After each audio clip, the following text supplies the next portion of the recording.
दोस्तों, स्वागत है आपका स्टडी ट्यूटोरियल्स में। तो आज हम पढ़ेंगे हिस्ट्री चैप्टर 2 और चैप्टर का नेम है on the trial of the earliest people.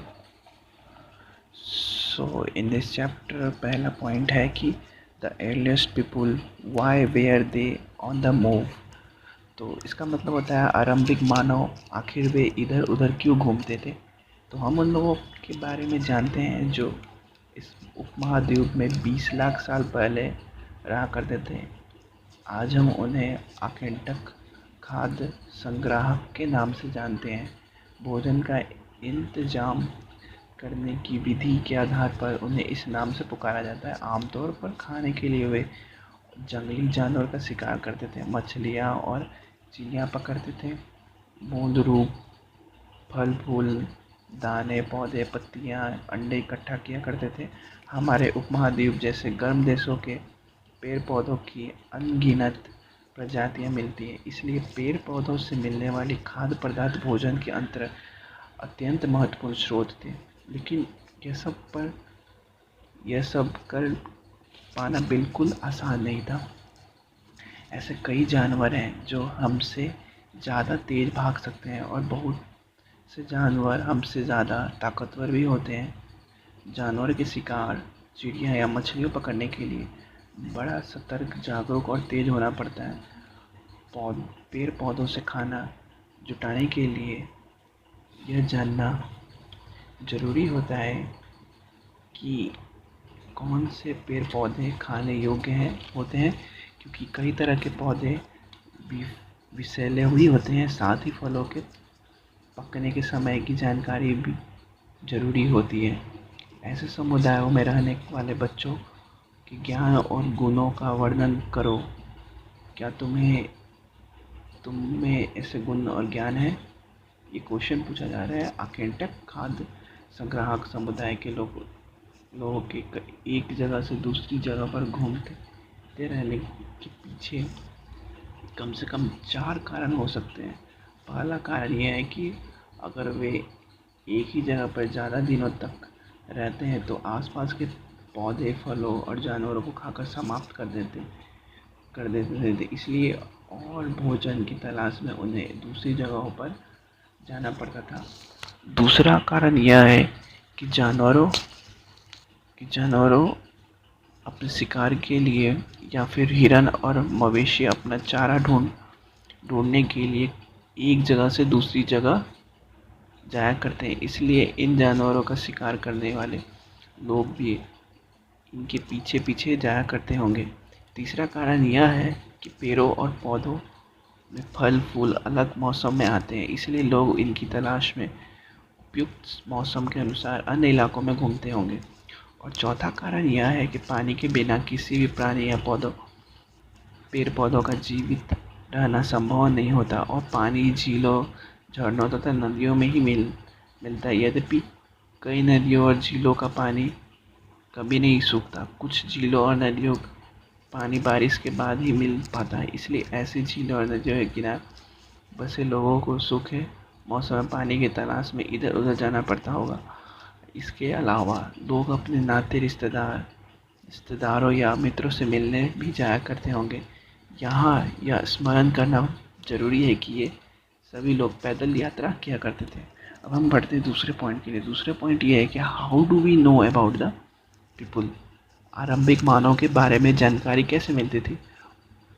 पुरातत्वविदों को कुछ ऐसे वस्तुएं मिली हैं जिनका निर्माण और उपयोग आकेंटक खाद्य संग्राहक किया करते थे। यह संभव है कि लोगों ने अपने काम के लिए पत्थरों लकड़ियों और हड्डियों के औजार बनाए हों। इनमें से पत्थरों के औजार आज भी बचे हैं। तो ये संभव होने ज़माने के लोग पत्थरों लकड़ियों और हड्डियों के औजार बना के उनसे अपने जानवरों का शिकार करते थे और अपना पेट भरते थे। अच्छा, तीसरा पॉइंट ये है choosing a place to live in, रहने की जगह निर्धारित करना। आप ये चित्र देख रहे हैं जो कि पत्थर के ऊपर बहुत महत्वपूर्ण थे, इसलिए लोग ऐसी जगह ढूंढते रहते थे जहाँ अच्छे पत्थर मिल सके, जहाँ लोग पत्थरों से औजार बनाते थे, उन स्थलों को उद्योग स्थल कहते हैं। हमें इन उद्योग स्थलों के बारे में जानकारी कैसे मिलती है? आमतौर पर हमें ऐसी जगहों पर पत्थर के बड़े बड़े टुकड़े मिलते हैं और ऐसे उपकरण मिलते हैं जिन्हें लोग इन स्थलों पर छोड़ गए होंगे क्योंकि वे ठीक नहीं बने होंगे। साथ ही औजार बनाने के बाद पत्थरों के टूटे फूटे टुकड़े भी इन स्थलों पर मिलते हैं। कभी कभी लोग इन स्थलों पर कुछ ज़्यादा समय तक रहा करते थे। ऐसे स्थलों को आवासीय और उद्योग स्थल कहते हैं। ओके, हम नेक्स्ट पॉइंट पे पढ़ते हैं, मेकिंग स्टोन टूल्स, पाषाण औजारों का निर्माण। तो पाषाण उपकरणों को प्राय दो तरीकों से बनाया जाता है। पहला तरीका ये है कि पत्थर से पत्थर को टकराने, यानी जिस पत्थर को कोई औजार बनाया होता था उसे एक हाथ में लिया जाता था और दूसरे हाथ में से एक पत्थर का हथौड़ी जैसा इस्तेमाल होता था।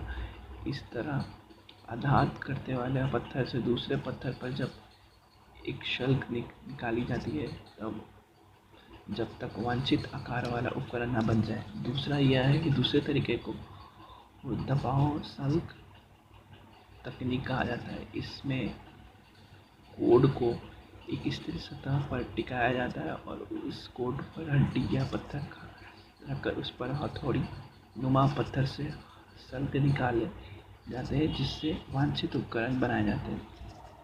अब फाइंडिंग आउट, पांचवा पॉइंट ये है हमारा कि फाइंडिंग आउट ऑलमोस्ट फायर, आग की खोज कैसे हुई थी? तो आग की खोज के लिए आप ये सेकंड चित्र में जो देख रहे होंगे, सेकंड फोटो में जो देख रहे होंगे उसमें कुरनूल गुफा ढूंढो, यहाँ राख के अवशेष मिले। इसका मतलब यह है कि आरंभिक लोग आग जलाना सीख गए थे। आग का इस्तेमाल कई कार्यों के लिए किया गया होगा, जैसे कि प्रकाश के लिए, मांस पकाने के लिए और खतरनाक जानवरों को दूर भगाने के लिए। ओके, हमारा छठा पॉइंट है चेंजिंग इन्वायरमेंट। बदलती जलवायु। लगभग 12,000 साल पहले दुनिया की जलवायु में बड़े बदलाव आए और गर्मी बढ़ने लगी। इसके परिणाम स्वरूप कई क्षेत्रों में घास वाले मैदान बनने लगे। इससे हिरन, भेड़, बकरी और गाय जैसे उन जानवरों की संख्या बढ़ी जो घास खाकर जिंदा रह सकते थे। जो लोग इन जानवरों का शिकार करते थे वे भी इनके पीछे आए और इनके खाने पीने की आदतों और प्रजनन के समय की जानकारी हासिल करने लगे। हो सकता है कि तब लोग इन जानवरों को पकड़कर अपनी ज़रूरत के अनुसार पालन की बात सोचते होंगे। साथ ही इस काल में मछली भी भोजन का निर्माण स्रोत बन गई।